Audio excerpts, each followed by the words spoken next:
we have Jamie on the line right now. Welcome to WPFW, Jamie. Hey, thanks so much for having me. I really appreciate it. Oh, it's my pleasure. And I'm sorry I put you through this, but I did have the album when it first came out. We went through getting it remailed. I remember now. So well, that's okay. Yeah, absolutely. Glad you got. We're all set now. So tell us about this concept of the poetry, the poets that you selected for it to be included in the recording, and the musicians you have with you. Well, like so many, like all of us, many musicians, I was on tour and in March 2020, and COVID hit. Uh-huh. So actually, believe it or not, I was playing on March 13th at the Keystone Corner in Baltimore. Mm-hmm. And that was like the last night they were open before, there was the ordinance to shut everything down. Right. And I went home and, of course, like watched all the gigs get canceled like dominoes, and ended up spending much too much time on the internet, like probably everybody, being hooked up. And I stumbled on this wonderful website that Bill Moyers had put up called A Poet a Day. And I never really was that into poetry, but he posted, every day he would post a poem. He would post a video of the poet reading the poem, and then a video of him interviewing the poet about the poem. And so that kind of became much more interesting to me. And of course, sitting there in Hell's Kitchen, Midtown Manhattan, in a small one-bedroom, not knowing when things were going to turn around, I figured, okay, time to do some writing, and what haven't I done that would kind of, totally capture me and get me lost in it to forget about everything going on. And so I never really, I've had this septet for quite a long time, and I never, we'd already done 4 recordings, and sure. I've never really done anything with voice. Everything was instrumental. So I thought, okay, this is perfect time. I'll take some of these poems and I'll write music, and as I sort of got into it, I sort of started to see a theme emerge, and it just turned out that I was kind of attracted to these poems by women poets. Sure. And that's kind of the direction it went in. Absolutely. Well, what got you into performing music in the first place? Where did you grow up, and how did you get started performing? Well, I grew up in Connecticut, and I was very lucky because my mom actually was from New Jersey, and she had, when she was in high school, she played trombone and piano and sang, and actually would take the train across and go to Juilliard, on Saturdays, and then went there for a year for college, and then got married, and sort of like was kind of common in those days. Stopped when she got married, but my parents were really into music, and we had a lot of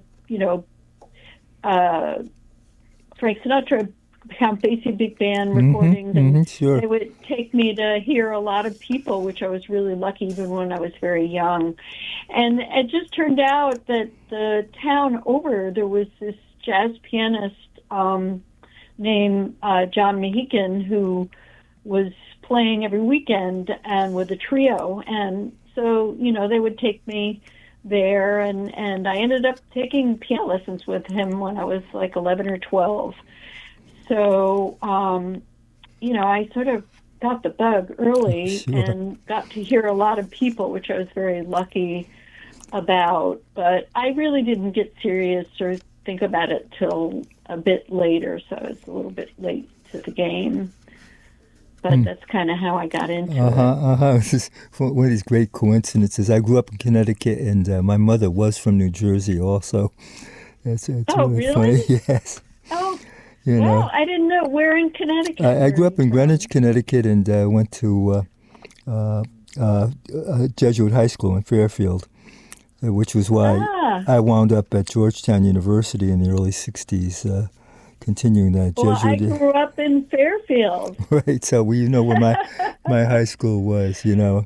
And I yeah, I got into jazz earlier. I had a friend who's had similar musical tastes. When we were 17 years old in 1963, we told our parents we were going to go spend the weekend at each other's house, and we drove my 54 Studebaker to Newport, Rhode Island, and saw the Jazz Festival, and I saw John Coltrane perform there. So oh, wow. I took my love to the music to D.C. and started broadcasting as a student at the university. Yeah. And here I am. It's almost 66 years later, and still doing the one day a week broadcasting. So what made you decide the flute? The flute. Why that? You know, I had played piano because my mom did, and she started me when I was really young, like about 3 years old. And to be honest, you know, I didn't have great teachers that were super inspiring to me, although, you know, I can't blame them really, but I think I just, you know, and when I studied with John Mehigan, I think I was a little too young and not knowledgeable enough, and I quit. And then when I was in high school, you know, I had friends who played guitars and, you know, hung out, and there was, you know, marching band, and I just wanted to pick something up that was mobile and fun. And I actually ended up taking some lessons with a guy who was teaching at University of Bridgeport, and he, you know, he kind of wanted me to take sax, but in those days, you know, my parents sort of weren't that feeling like that was a good instrument for a girl, and so you know, I kind of stuck to the flute. But he did turn me on to, you know, people like Rossam Roland Kirk and Eric Dolphy, and you know, so that was kind of an introduction there. And yeah, so you know, but I liked the flute because it was, you know, quite versatile. You know, like you could play a lot of different kinds of music, you know, like classical and jazz, and you know, you kind of would find it in so many, you know, rock. There's of course Jethro Tull, and then, you know, Brazilian music. It's very universal. Absolutely. So I think I looked at it more as a vehicle rather than, you know, just this instrument that totally, you know, was magnetic for me, and I think I grew into that as time went by. Did you do a recording? Composing was kind of, I think composing was also maybe more my thing in a certain way, but I really enjoyed both. Yard Byard. Didn't you do a recording like that? Yes. Jaki Byard. How'd that come about, Jaki Byard?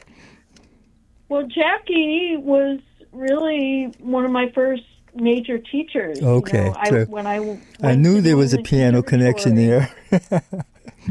Yes, well, when I went to New England, I studied with him for 2 years, although not piano. I was playing flute, and I certainly was not at a level to appreciate what he could offer, but he certainly rubbed off on me, and I you know, he gave me a lot of his tunes and a lot of stuff, and I carried that around with me for years. And then finally, you know, George Schuler, I went to school with, and I ran into him one day, and we were like, you know, we should really do something with these charts. Sure, so absolutely, that's when we put it together. Fantastic, you know. And it was really wonderful. It was really wonderful going back after all those years and revisiting his music with a much more, you know, developed appreciation, you know, for his genius. Oh, yeah. No, Jaki was a dear friend, and I was so glad to see him being recognized, you know, that way. It was awesome. So tell us about what you have coming up next week, the two events that you have coming next Thursday and Friday. Yeah, well, we're actually starting in New York. We're going to play at a club here called New Blue, and then we'll be at Anti Music on Thursday, and then the Kennedy Center on Friday, and then we come back and play at actually the Brubeck Room in Wilton, Connecticut. Oh, okay. The Brubecks lived in Connecticut. Sure. Mm-hmm. So I'm very excited about that, because it's a large group and it's a bit of a challenge to take it on the road and to get everybody together at the same time. So it's always, exciting for me. And, I wrote the music and we recorded it. But like I said, it's always a challenge to get everybody together. Sure. With such a large group. Absolutely. And so I'm very excited because almost everybody from the recording, and especially you probably are familiar with Kokai because he lives in Virginia. And he's just so wonderful. So I'm so happy he's going to join us. And so is Sarah Serpa. And, I just have a wonderful group, with Jonathan Finlayson and Julia Shaw and Chris Comer and Jeff Hirschfield and, Ricky Rodriguez, Keita Ogawa, Aubrey Johnson, Charles Altura. So it's going to be really a wonderful gig. And we'll also be playing, as I mentioned, at Anti Music, which I've played many times. And sure. That's such a special place, too. So. They're located at 409 North Charles Street, and Anti Music is on the internet also to get information. Friday night is part of a very special festival. Tell us about it. That's right. Well, it's the Mary Lou Williams Jazz Festival. And actually, this is my second time playing in this festival. I played there maybe about 12 or 13 years ago. And it's really wonderful.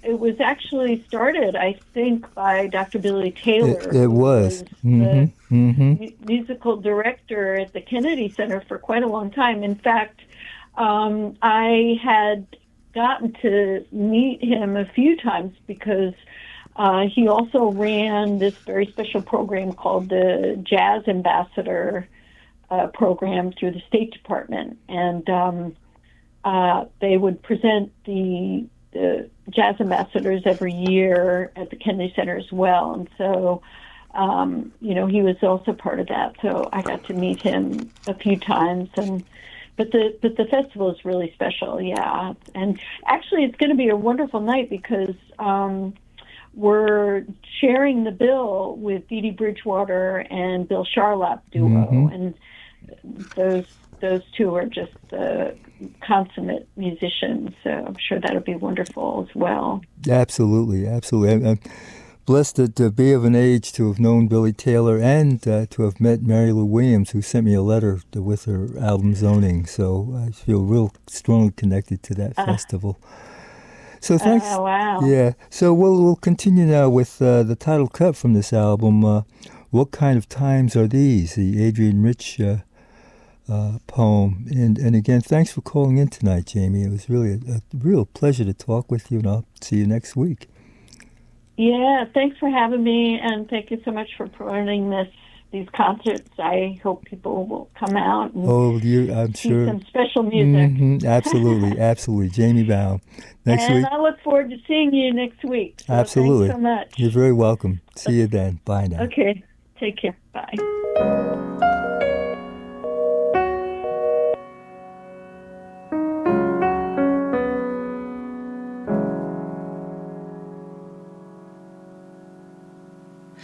There's a place between two stands of trees where the grass grows up here,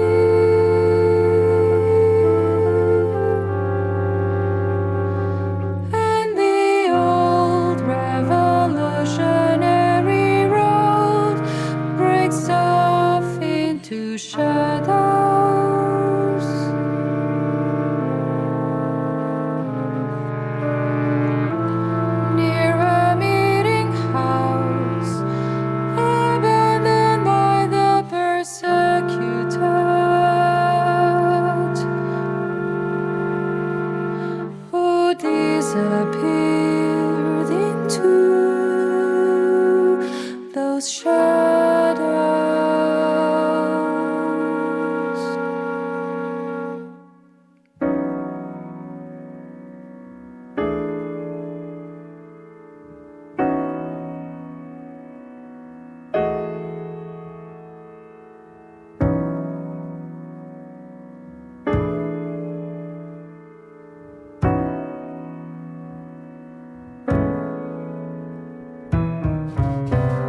closer to its own truth.